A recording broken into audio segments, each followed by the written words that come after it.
En décembre 2012, une multitude de personnes s'alarmait à l'idée que le monde puisse s'achever dans une catastrophe. Cette peur était alimentée par le célèbre calendrier Maya. Ce système ancien de mesure du temps avait donné lieu à d'innombrables spéculations, mais l'un de ses mystères les plus intrigants restait sans doute le cycle de 819 jours présent dans certaines versions.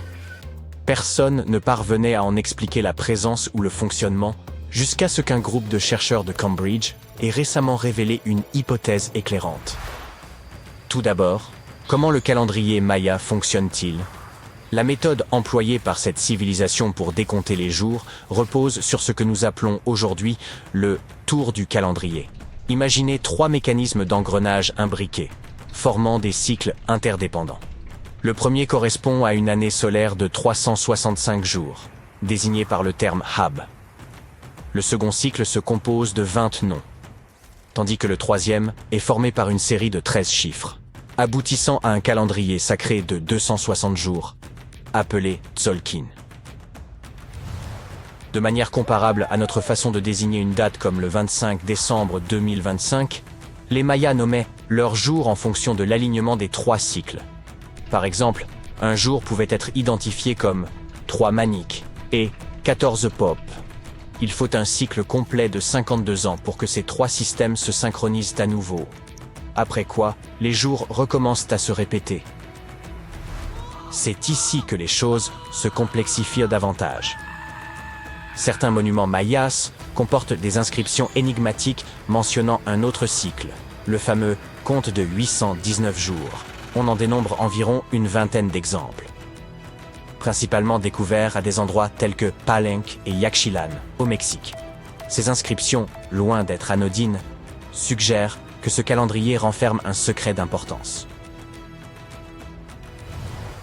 Les premières études ont révélé que le cycle de 819 jours était associé à 4 couleurs et aux points cardinaux qui leur correspondaient. Le noir pour l'ouest, le rouge pour l'est, le blanc pour le nord et le jaune pour le sud. Les chercheurs ont également établi que cette période de temps pouvait être subdivisée en 3 cycles distincts. Un de 9 jours, un de 7 jours et un de 13 jours. En les multipliant, on obtient 819 jours. Intriguant, certes, mais pourquoi une telle structure ? Ce système de couleurs associé aux 3 cycles semblait n'être qu'une interprétation superficielle, et les spécialistes étaient persuadés que son véritable sens nous échappait encore. Une autre observation notable des chercheurs concernait la manière dont ce curieux décompte des jours était souvent représenté. Un glyphe en forme de hydraque, accompagné d'un nombre, était utilisé, mais dans certains cas, un glyphe symbolisant Kawil y était ajouté. Cette puissante divinité maya, fréquemment associée à la création et à la foudre, était traditionnellement représentée avec une torche émergeant de son front, symbolisant l'étincelle vitale.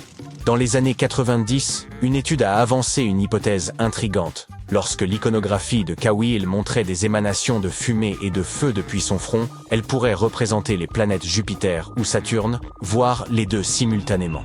Cela suggérait que le compte de 819 jours pouvait être d'une certaine façon relié à ces astres. Les recherches se sont alors orientées vers la compréhension de cette connexion potentielle.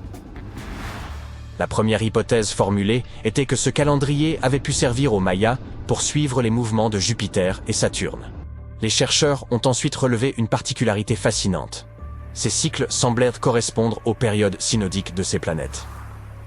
Par période synodique, on entend la durée nécessaire à un corps céleste, tel qu'une planète, pour retrouver une position similaire, ou presque, vue depuis la Terre. Cependant, malgré l'intérêt de cette théorie, certains aspects restaient incohérents. Chaque planète suit une trajectoire bien spécifique, et tenter d'intégrer plusieurs d'entre elles dans une période de 819 jours posait problème. En clair, ce système calendérique en 4 parties, assorti de son code de couleurs, s'avérait trop limité pour coïncider parfaitement avec les périodes synodiques des planètes visibles. Il semble donc que nous soyons revenus à la case départ. Ce mystère a déconcerté les spécialistes pendant des décennies, jusqu'à ce qu'en 2023, une nouvelle approche vienne tout remettre en question. Les chercheurs ont compris qu'ils devaient changer de perspective. Au lieu de considérer ces 819 jours comme une unité fixe de temps, Ils devaient envisager ce nombre comme une série de chronologies. Ainsi, cette période ne serait qu'un fragment d'un calendrier infiniment plus vaste. Comme évoqué précédemment, ce cycle semblait être conçu pour suivre la période où une planète devenait visible depuis la Terre. Pour démontrer que ces 819 cycles représentaient des chronologies et non des jours à proprement parler, les chercheurs avaient besoin d'une planète qui pourrait servir de point de référence afin de confirmer leur hypothèse. Dans ce cas, la planète clé était Mercure, et cela pour une raison assez évidente. La période synodique de Mercure est de 117 jours, ce qui s'intègre parfaitement dans le calcul du calendrier. Si l'on divise 819 par 117, on obtient 7, un nombre entier. Mercure est ainsi la seule planète visible dont le cycle synodique corresponde parfaitement à cette période en chiffres ronds. Une fois ce point de départ solide établi, il restait à élargir le calendrier. En étendant sa durée à 20 périodes de 819 jours, un schéma cohérent a commencé à apparaître. Et, comme par magie, tous les cycles synodiques des planètes venaient s'intégrer parfaitement dans ce système. Par exemple, la période synodique de Saturne, qui est de 378 jours, s'aligne parfaitement après 6 cycles de 819 jours. Vénus, quant à elle, s'aligne tous les 5 cycles, Jupiter tous les 19 cycles, et Mars, nécessitant la plus longue période, s'ajuste tous les 20 cycles. En résumé, il faut environ 45 ans pour que Mars s'aligne avec les périodes synodiques de toutes les planètes visibles. C'est ainsi que les chercheurs ont conclu que cette ancienne civilisation ne faisait pas référence à des jours, mais à des chronologies. Les astronomes mayas avaient conçu ce décompte comme une composante d'un système calendaire plus complexe, comprenant 20 périodes. Cela soulève néanmoins une question. Pourquoi l'étude des périodes synodiques était-elle si cruciale pour les Mayas? Nous ne disposons pas encore de réponses détaillées sur ce calendrier énigmatique. Mais il est certain que les Mayas accordèrent une grande importance à l'influence du cosmos sur leur vie quotidienne. Ils cherchèrent peut-être à comprendre comment les mouvements des planètes visibles s'harmonisaient avec leurs autres systèmes calendaires. Ce système n'est toutefois qu'une facette de l'extraordinaire compréhension astrologique des Mayas. Leur savoir allait bien au-delà de l'utilisation des cycles astrologiques pour l'agriculture. Ils possédaient également des connaissances d'une précision remarquable, comme celle de prédire les éclipses solaires.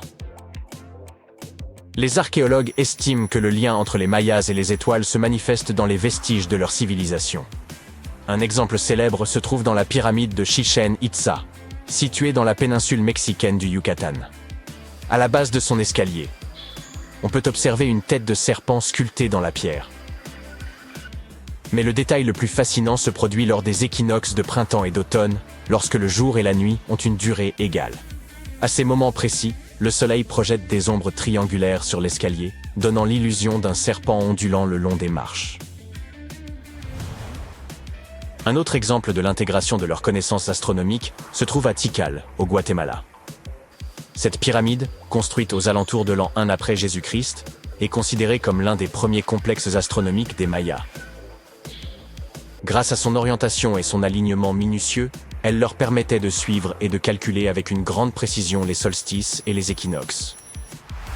Les Mayas étaient de chevronnés observateurs du ciel. De même que nous disposons aujourd'hui d'observatoires modernes dotés de dômes, ils avaient leur propre équivalent. C'est ainsi qu'on découvre El Caracol, dont le nom signifiant escargot en espagnol, se réfère à l'escalier en colimaçon situé à l'intérieur de la tour. Érigé aux alentours de l'an 906, cet édifice offrait l'emplacement idéal pour scruter les moindres changements dans le ciel et suivre les mouvements du Soleil, de la Lune, des planètes et des étoiles. Contrairement à nous, avec nos télescopes, nos satellites et nos technologies de pointe, les Mayas s'appuyaient exclusivement sur l'observation à l'œil nu, ce qui rend leurs accomplissements d'autant plus impressionnants. L'obscurité survient en plein midi. Qu'est-ce donc? La fin du monde? Devenez-vous aveugle? Un immense astéroïde se dirige-t-il vers la Terre? Rassurez-vous, il ne s'agit que d'une éclipse. Un phénomène cosmique d'ampleur planétaire qui n'a rien d'effrayant. C'est l'instant où la Lune passe devant le Soleil et où la planète s'enfonce brièvement dans l'ombre. Lorsque cela arrive, nous ne sommes guère surpris. car les scientifiques annoncent généralement une éclipse plusieurs mois à l'avance. Grâce aux calculs astronomiques et aux modèles mathématiques, ils prédisent pour de très longues années les positions du Soleil et de la Lune. Mais qu'en était-il autrefois, il y a 100, 500 ou 1000 ans? Un paysan part travailler au champ et soudain, toute la contrée bascule dans l'obscurité. Il sait que le jour a commencé, mais que se passe-t-il? Ou des marins sillonnant mer et océan, qui remarquent brusquement que l'horizon et le ciel s'assombrissent, comme si quelqu'un avait éteint la lumière. Imaginez l'effroi primitif qu'ils ont dû ressentir. Et pourtant, en réalité, les gens ne cédèrent pas à la panique.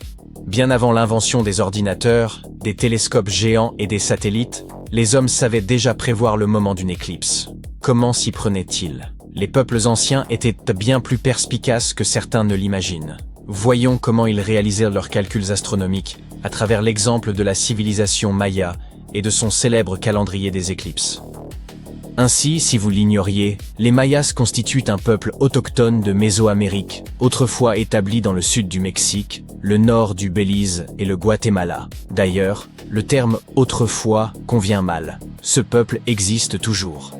Au début du XXIe siècle, plus de 5 millions de personnes parlaient une trentaine de langues mayas. Avant la conquête espagnole, cette civilisation figurait parmi les plus avancées et les plus complexes au monde. Les premiers Mayas apparaissent dès 1500 avant notre ère, et, vers l'an 200, ils avaient déjà édifié de vastes cités dotées de pyramides, de cours, de temples et d'infrastructures. Ils étaient célèbres pour leur calendrier et leurs prévisions astronomiques. Vous avez sans doute entendu parler du calendrier Maya, dont la chronologie s'achevait en 2012, ce qui fit croire à beaucoup que l'apocalypse surviendrait cette année-là. Heureusement, rien ne se produisit. Une autre de leurs créations était le calendrier des éclipses, destiné à en prévoir les occurrences. Longtemps, les scientifiques en ont ignoré le fonctionnement, mais ils en connaissent aujourd'hui le principe. Tout commence avec le Codex de Dresde, un ouvrage datant des 11e ou 12e siècles. Composé de 78 pages en papier d'écorce, renfermant des savoirs sur l'astronomie, l'astrologie, les saisons et la médecine. Il fait partie des rares livres à avoir survécu à la conquête espagnole du territoire maya. Les dates des éclipses revêtaient alors une grande importance. Mais pourquoi? Souhaitaient-ils simplement chômer et festoyer? En un sens, oui. Mais il s'agissait de cérémonies sombres et redoutables. D'antiques rituels sans rien de réjouissant. Les Mayas voyaient dans l'obscurcissement du soleil par la lune un signe envoyé par les créatures mythologiques qu'ils adoraient. Lorsque le jour s'assombrissait, ils accomplissaient des rites inquiétants, espérant ainsi apaiser les divinités et obtenir récoltes abondantes, protection contre leurs ennemis, renouveau de la nature ou autres faveurs. Sans entrer davantage dans les détails, retenez qu'ils tenaient à connaître à l'avance les dates des éclipses afin de préparer ces cérémonies. C'est dans ce but qu'ils conçurent leur calendrier. L'une des tables du Codex de Dresde répertorie 405 mois lunaires, chacun correspondant à une révolution complète de la Lune autour de la Terre, soit environ 29 jours. Grâce à ces données, les prêtres mayas pouvaient annoncer des éclipses jusqu'à 700 ans à l'avance. Ce calendrier leur indiquait précisément le jour de l'événement. Pourtant, les chercheurs modernes ne comprenaient pas comment il était utilisé. Ce n'est que récemment qu'ils en ont élucidé le mécanisme. Ainsi, les Mayas observaient quotidiennement la Lune et le Soleil. En suivant le déplacement de la Lune dans le ciel, ils comprirent qu'il s'écoulait environ 29 jours entre deux nouvelles lunes. Ils remarquèrent ensuite que, parfois, la Lune masquait le Soleil, et que ces éclipses ne survenaient pas au hasard, mais selon des cycles précis. Ils élaborèrent alors un vaste calendrier composé de mois lunaires numérotés. 1 mois, 2 mois, 3 mois, et ainsi de suite jusqu'à 405. Durant certains mois, la Lune occultait entièrement le Soleil, tandis que, lors d'autres, elle ne le couvrait que partiellement. Ils consignèrent avec soin les jours exacts de ces phénomènes et enregistrèrent la position de la Lune sur 405 mois. Grâce à ces données, ils pouvaient prévoir où se trouverait l'astre pour les 405 mois suivants, puis recommençaient ainsi durant des siècles. En termes simples, ils reprenèrent le calendrier après cette période. Du moins, telle était l'interprétation des scientifiques modernes. Mais elle s'avéra erronée. La Lune n'accomplit pas sa révolution autour de la Terre en un temps rigoureusement identique chaque mois. Certaines périodes sont légèrement plus longues, d'autres un peu plus courtes, avec seulement quelques heures d'écart. Pris isolément, ces décalages semblaient négligeables. Mais leur accumulation finissait par fausser le calendrier. Imaginez que vous arriviez avec une minute de retard à un rendez-vous. Cela n'a guère d'importance. Mais si ce retard se répète pendant 3 mois, vous accusez déjà près d'1h30 de décalage. Sur un calendrier de 405 mois, ces heures supplémentaires devenaient bien plus nombreuses. Si les Mayas avaient systématiquement repris le dernier nombre d'un tableau pour débuter le suivant, leur prévision d'éclipse se serait peu à peu dégradée, chaque réinitialisation amplifiant l'erreur. Ils choisirent probablement une autre méthode, en commençant un nouveau tableau au 358e mois du précédent. Dans ce cas, leurs calculs sur l'alignement du Soleil et de la Lune n'avaient qu'une avance d'environ 2h20, une précision remarquable pour cette époque. Si l'on compare l'ancienne table aux connaissances actuelles sur les cycles d'éclipses, on constate que cette méthode permettait aux Mayas de prédire avec exactitude chaque éclipse solaire visible sur leur Terre entre 350 et 1150 de notre ère. Ces ajustements mineurs assuraient le bon fonctionnement de la table sur de longues périodes. Les scientifiques affirment qu'avec ces mises à jour, la table serait restée précise pendant des siècles, avec des écarts inférieurs à 51 minutes sur 134 ans. Cela illustre non seulement l'avancée des mathématiques mayas, mais aussi la manière dont ils reliaient intimement leur existence et leur croyance au mouvement du Soleil, de la Lune et des étoiles. Nous faisons quelque chose de comparable avec l'année bissextile. Février compte normalement 28 jours, mais tous les 4 ans, un jour supplémentaire le porte à 29. La Terre ne parcourt pas exactement un tour complet autour du Soleil en un an, mais en un an plus environ 6 heures supplémentaires. Ces heures additionnelles s'accumulent et, au fil des années, finissent par constituer un jour entier, que l'on ajoute à la fin de février. Le jour intercalaire. De petites erreurs de ce type sont ainsi corrigées. Les Mayas appliquaient un procédé analogue pour leur calendrier des éclipses. Mais comment choisissaient-ils les points de référence pour leurs calculs astronomiques? Nous l'ignorons. Ils y parvenaient sans ordinateur, télescope ni autre technologie moderne, simplement grâce à leur remarquable capacité d'observation de la nature. Un système similaire de cycles a conduit certaines personnes à croire que le monde prendrait fin en 2012. Les Mayas avaient conçu un calendrier débutant en 344 avant notre ère et se terminant le 21 décembre 2012, qu'ils percevaient comme la fin d'un ancien cycle et le commencement d'un nouveau. Notre culture contemporaine a, hélas, transformé ce point en une supposée fin du monde. Outre leur calendrier, les Mayas ont érigé des structures architecturales uniques et inventé l'un des systèmes d'écriture les plus élaborés. Ils étaient également grands amateurs de chocolat liquide. Ils cultivaient les cacaoyers, récoltaient les fèves, les séchaient, les broyaient et les mélangeaient à de l'eau, chauffant le tout pour obtenir une boisson mousseuse et très amère qu'ils adoucissaient avec du miel ou agrémentaient de piments et d'autres épices. Les Mayas ont réalisé de nombreuses inventions fascinantes, mais ce sujet mérite une exploration plus approfondie dans une autre vidéo. Un jour, je parcourais la jungle, muni d'une carte mal dessinée sur un morceau de tissu. Après des jours de marche, j'atteignis un ancien temple maya. Dès que j'y entrais, un bruit étrange se fit entendre. Je me retournai pour partir, mais soudain, le sol se fissura sous mes pieds, et je tombai directement dans une tombe vieille de 1600 ans. Finalement, j'eus de la chance. Ce jour-là, je ressortis chargé des jades étincelants, de coquillages sculptés, et je trouvai aussi un masque effrayant. Sa malédiction me hante toujours aujourd'hui. Bon, ça ne s'est peut-être pas passé exactement comme ça. Ou peut-être que ça ne m'est même pas arrivé. Hélas, l'archéologie dans la vraie vie, c'est pas comme les films d'Indiana Jones. Cependant, les découvertes peuvent être tout aussi importantes. Surtout au Belize, où des archéologues viennent de découvrir la première tombe identifiable d'un souverain dans la ville maya perdue de Caracol. Après 40 ans de fouilles. Une équipe a finalement réussi à ouvrir une chambre cachée, enfouie profondément sous une structure qu'ils avaient déjà étudiée. Et à l'intérieur de cette tombe, qui a environ 1600 ans, se trouvait Tekab Shak, le premier roi connu de Karakol.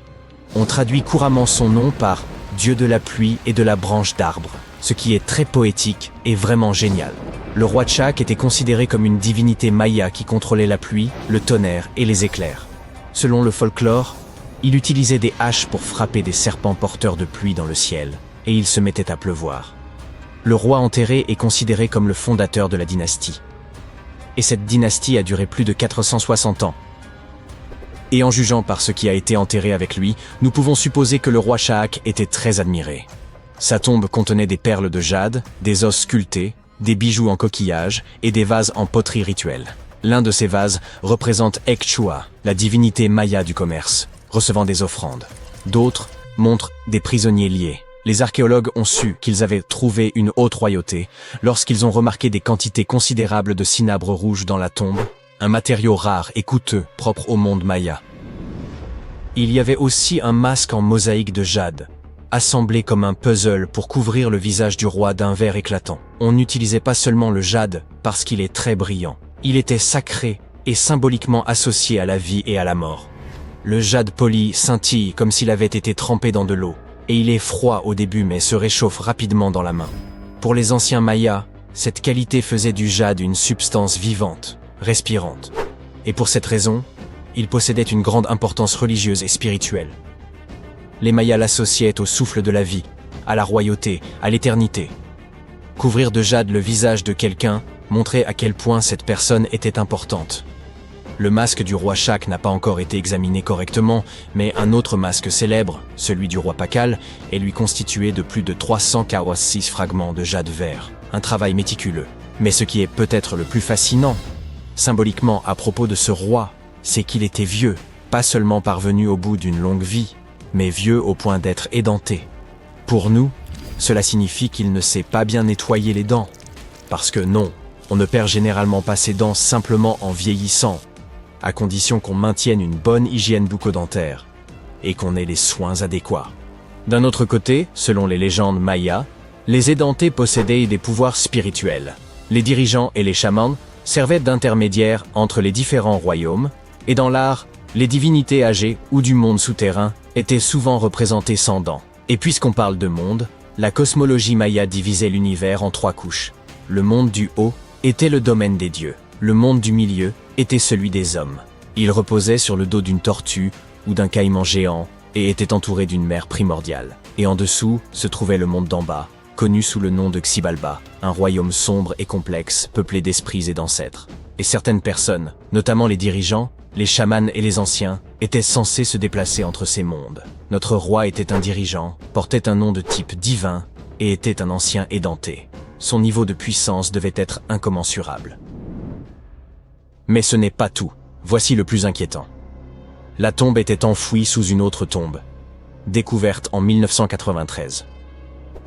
Les archéologues enquêtèrent sur une autre sépulture lorsqu'ils ont réalisé qu'une autre chambre était cachée en dessous. Une cachette intéressante. Remarquablement, ça a fonctionné. Pendant plus de 1600 ans, personne ne l'a trouvée. Cela fait de la tombe de Tekab Shak la première jamais découverte à Karakol, qui puisse être définitivement liée à un souverain connu, grâce aux hiéroglyphes, au contexte funéraire et aux artefacts. Si vous n'êtes pas fan de géographie ou d'histoire, vous n'avez probablement jamais entendu parler de Karakol. Aujourd'hui, c'est une ruine isolée au cœur des jungles de l'ouest du Belize. Mais il y a environ 16 siècles, Karakol était l'une des plus grandes et des plus puissantes villes de tout le monde maya. À son apogée, elle s'étendait sur plus de 200 km², ce qui, pour référence, est plus vaste que l'actuelle Belize City. Sa population était d'environ 100 000 personnes. C'est plus que la plupart des villes européennes de l'époque. Et elle n'était pas seulement grande, elle était avancée. Karakol comptait des pyramides, des terrains de jeux de balles, des palais, des réservoirs et un système routier très complexe. Des autoroutes de calcaire s'étendant sur des kilomètres à travers la jungle. Des fouilles passées ont également mis au jour des pointes de flèches, des forêts, des fusailloles, des figurines et des outils du quotidien. La tombe de Tekab Shak est l'une des 3 tombes principales trouvées dans l'acropole nord-est. Celle-ci est située près de Kahana, Le complexe architectural central de Caracol est l'un des plus hauts bâtiments construits par l'homme au Belize jusqu'à aujourd'hui. Il atteint une hauteur impressionnante de 43 mètres et comporte plusieurs étages où l'on trouvait l'élite et les temples.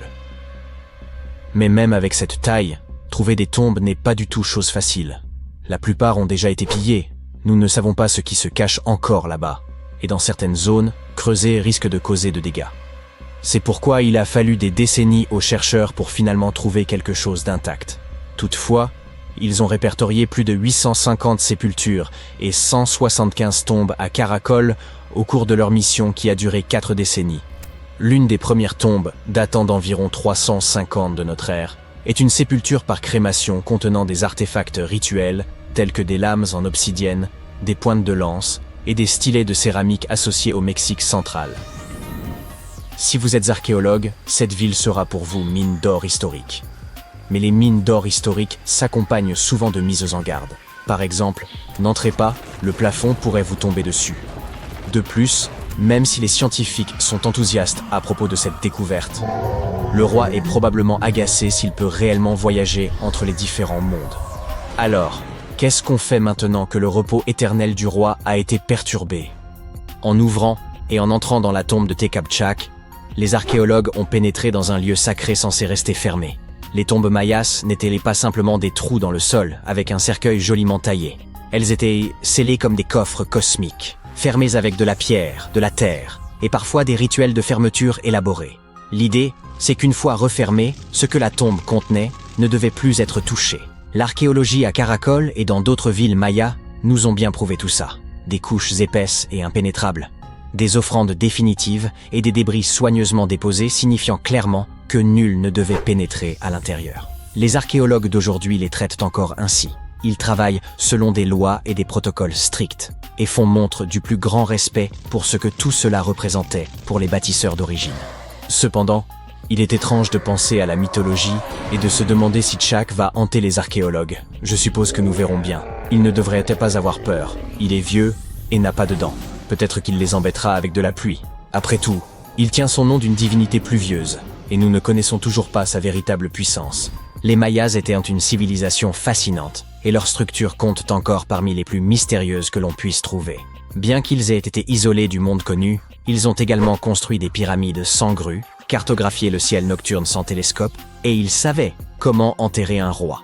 Caracol est plein de secrets. Une tombe cachée sous une autre tombe, un roi édenté avec un masque effrayant, et le nom d'une divinité, c'est presque incroyable. Et étonnamment, on continue aujourd'hui de faire des découvertes. Alors peut-être qu'il n'est finalement pas trop tard pour moi. Mais d'abord, voyons un peu les conséquences de cette malédiction, d'accord? Des archéologues ont récemment découvert quelque chose de fascinant, provenant d'un royaume maya oublié. Une tombe cachée dans une pyramide en train de s'effondrer. À l'intérieur, se trouvait un roi enterré depuis 1700 ans. Un masque de jade qui ressemble presque à un visage humain, mais pas tout à fait. Et tout cela, grâce aux pilleurs qui l'ont manqué de seulement 1,8 mètres.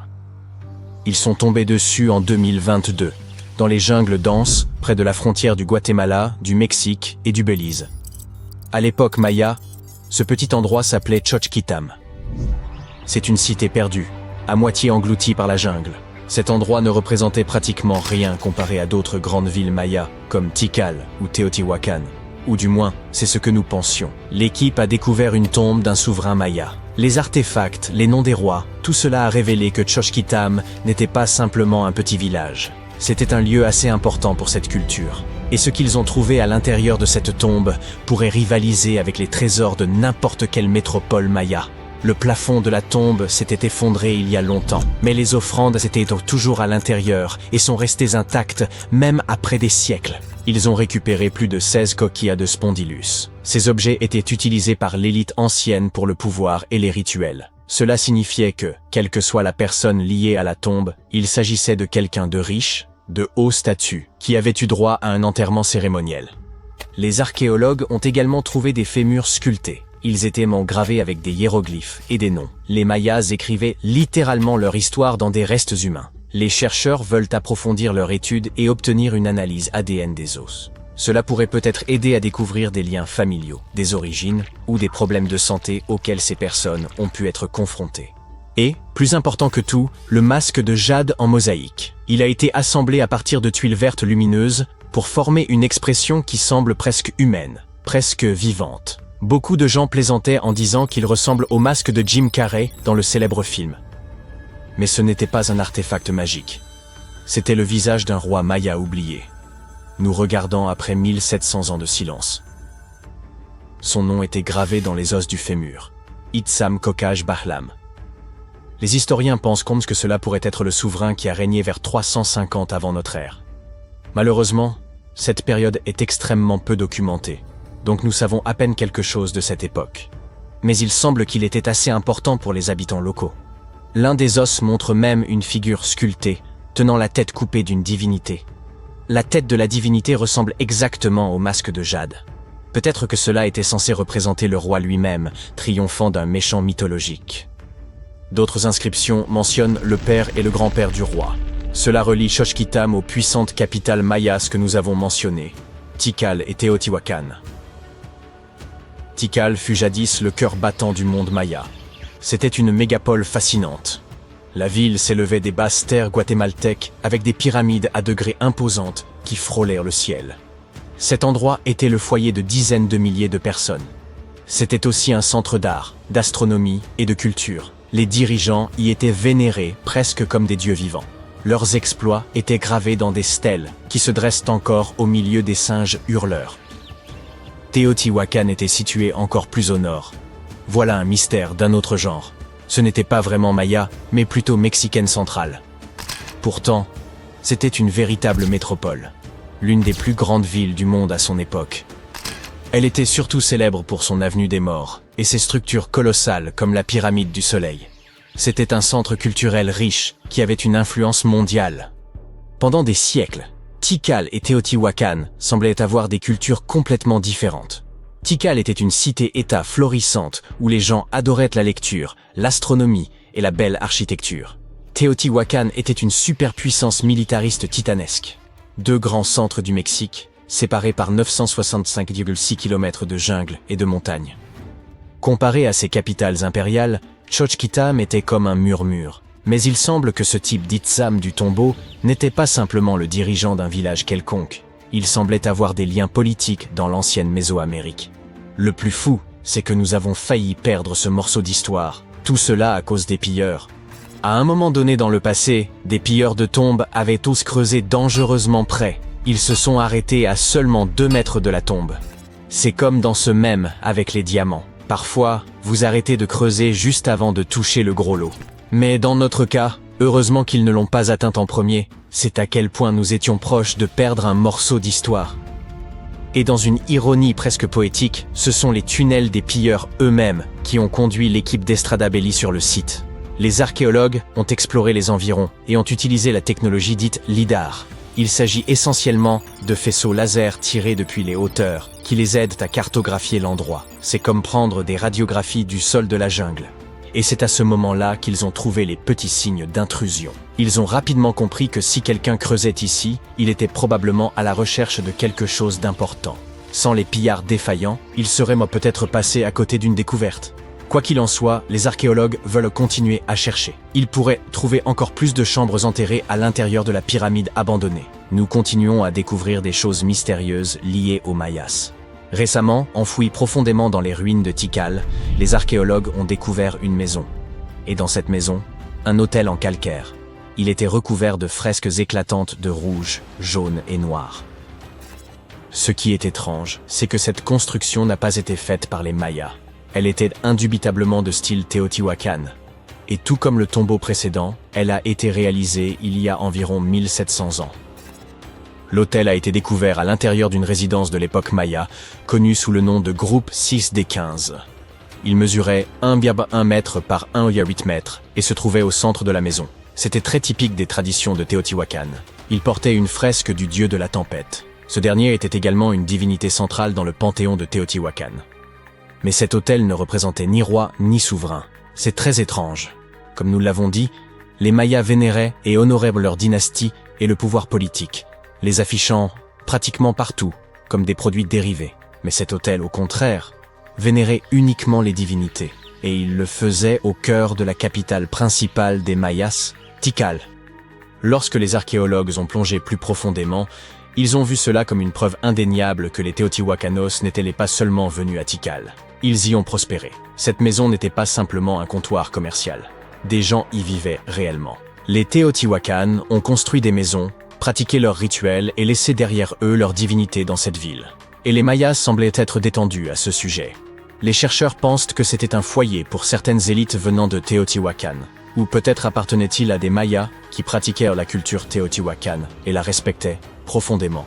Mais cela pourrait être quelque chose de plus sombre qu'un simple multiculturalisme amical.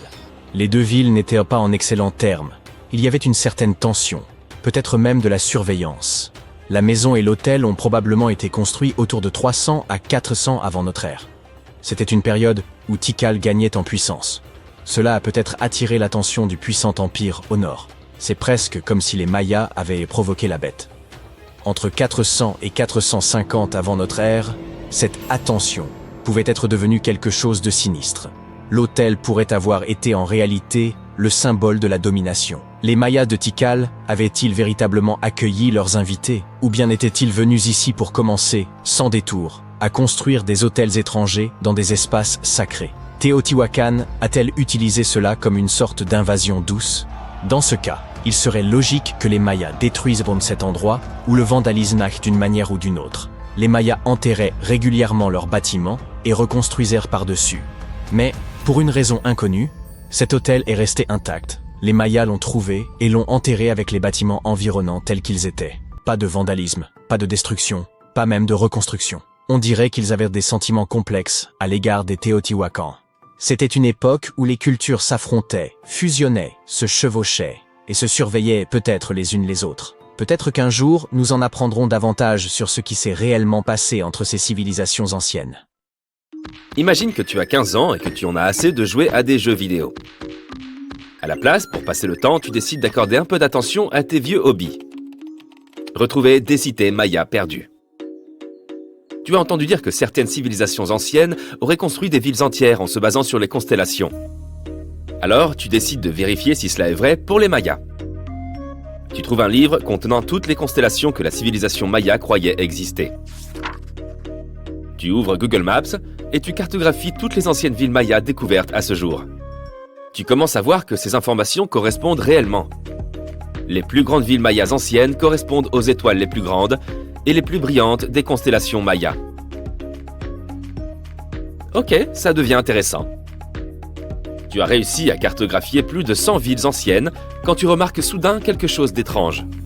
Il y a une zone dans la péninsule du Yucatan au Mexique où les archéologues ont mis à jour 2 cités mayas.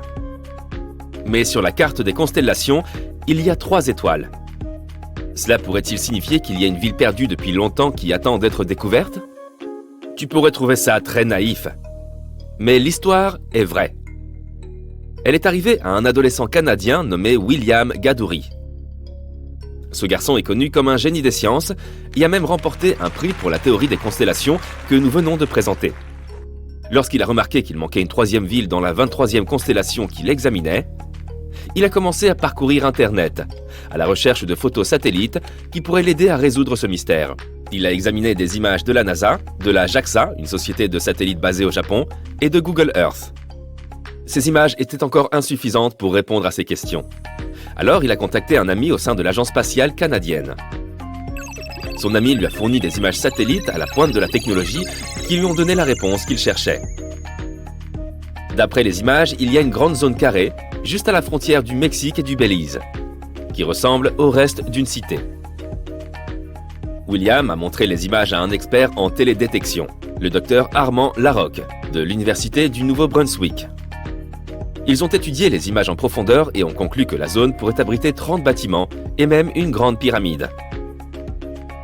La communauté scientifique et archéologique a été exaltée par la trouvaille de cet adolescent de 15 ans. Cela pourrait-il être vrai? D'abord, un peu de remise en contexte. Les villes mayas perdues ont commencé à être redécouvertes au milieu du XXe siècle. Depuis, on a trouvé des ruines de villes comme Tikal, Palenque et Uxmal. Les Mayas étaient l'une des grandes civilisations précolombiennes vivant sur le continent américain. Ils ont commencé à s'installer dans la région dès 1500 avant Jésus-Christ. Les experts pensent qu'à son apogée, la civilisation maya comptait plus de 40 villes, avec une population de plusieurs millions de personnes. Ce qui était énorme à l'époque, et leur ville était plutôt intéressante. Leur civilisation s'étendait sur la péninsule du Yucatan, au Mexique, au Guatemala et au Belize. Ils survivaient principalement grâce à l'agriculture, ayant développé un système d'irrigation complexe dans la plupart de leurs villes. Ils ont construit une série de bâtiments cérémoniels, de pyramides, des places et même des terrains pour les jeux de bal. Les Mayas étaient de fervents bâtisseurs de pyramides, mais ils ont aussi développé un système astronomique avancé. Avec la technologie ancienne dont ils disposaient, ils ont pu prédire l'emplacement exact de planètes comme Vénus et Mars. Et ils ont pu prévoir les dates exactes des éclipses. C'est pourquoi la méthodologie utilisée par William pour découvrir cette ville maya perdue depuis longtemps était inhabituelle, mais pas complètement aberrante. Les Mayas étant des astronomes compétents, il ne serait pas trop étrange qu'ils aient construit leur grande prouesse architecturale en fonction du ciel, n'est-ce pas? Et ils ne seraient pas les premiers à l'avoir fait.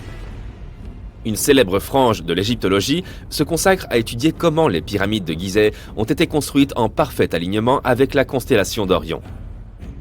Cela signifie que chaque pyramide a été construite à dessein pour s'aligner avec l'une des étoiles majeures de la ceinture d'Orion.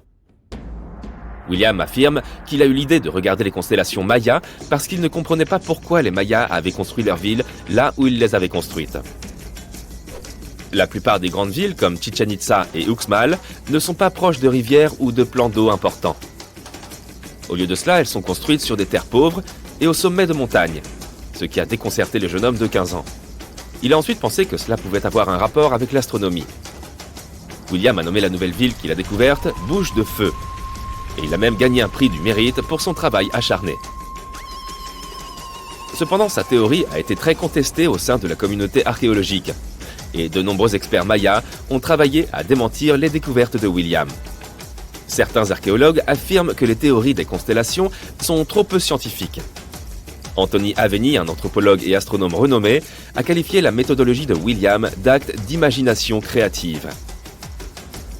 Il a expliqué qu'il n'y a aucun moyen d'être sûr de ce qu'étaient réellement les constellations mayas, tout cela n'étant que purement hypothétique. Un autre spécialiste qui a démystifié les découvertes de William est le mayaniste David Stuart, qui a déclaré que l'objet identifié sur l'imagerie satellite n'est rien d'autre qu'un vieux champ de maïs. Son affirmation a été soutenue par une expédition qui a eu lieu près de la zone en 2021, lorsque les archéologues présents ont signalé qu'il n'y avait rien du tout dans cette zone. Malgré tout, un garçon de 15 ans a presque trouvé une ville maya perdue depuis longtemps, ce qui en soi est assez admirable. Des techniques similaires à celles utilisées par William sont d'ailleurs désormais utilisées pour déterrer des civilisations perdues dans le monde entier. Selon l'archéologue spatial Sarah Parcak, l'imagerie satellite a joué un rôle clé dans la découverte de villes anciennes en Égypte et dans d'autres endroits. Sarah Parcak elle-même passe la plupart de ses journées à parcourir les images à la recherche du moindre signe d'endroit où il aurait pu y avoir des villes il y a longtemps. Ce qui se passe, explique-t-elle, c'est que chaque fois qu'on a quelque chose d'enterré, il va être recouvert soit par la végétation, la terre ou le sable, soit par une autre construction moderne par-dessus. Pour évaluer s'il y a quelque chose de caché sous de grandes voûtes de végétation, elle utilise notamment la technologie infrarouge. Une grande découverte récente au Brésil a été faite de manière similaire. L'imagerie satellite a détecté un réseau de tranchées datant de l'an 200 à 1200 de notre ère. Celle-ci suggère des établissements qui auraient pu faire vivre environ 60 000 personnes. Dans ce cas, l'imagerie satellite correspondait bien à ce qui se trouvait au sol. Les chercheurs de l'Université de Floride ont trouvé plusieurs monticules accompagnés de fossés et de géoglyphes. Les archéologues ont également trouvé des vestiges de murs soigneusement conçus, centrés autour de places, tout comme le type de construction réalisé par les anciens Mayas. Les progrès de la technologie satellite ont également permis de jeter un nouvel éclairage sur d'anciennes cités mayas découvertes depuis longtemps, comme Tikal. Située au cœur de la jungle guatémaltèque, Tikal aurait été la capitale de l'ancien empire maya.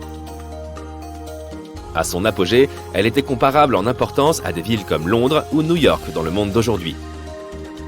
Elle est composée d'une série de monuments complexes, dont beaucoup sont censés avoir été les lieux de repos des rois et des chefs. Tikal est déjà connue pour avoir été grande, mais des découvertes récentes montrent qu'elle pourrait avoir été 3 fois plus grande que ce que les scientifiques croyaient à l'origine. La principale découverte concerne une fortification à la périphérie de la ville, qui indique à quel point la ville originale s'étendait. Et de nouvelles découvertes ont encore lieu. En 2017, les chercheurs ont déterré de nouveaux indices concernant les causes potentielles du déclin de la civilisation maya. En utilisant les données d'un site à Ceibal, situé à environ 100 km au sud-ouest de Tikal, les scientifiques ont analysé les données de radiocarbone, de céramique et de fouilles archéologiques pour extraire de nouvelles informations sur la disparition soudaine de cette grande civilisation. Les informations montrent qu'au lieu d'un effondrement soudain, les Mayas ont probablement décliné par vagues d'instabilité sociale et de crise politique. On pense que ces événements ont affaibli les centres-villes des Mayas et ont commencé à provoquer la dispersion de la population. Alors, prêt à endosser ton costume d'aventurier pour aller découvrir des ruines anciennes ?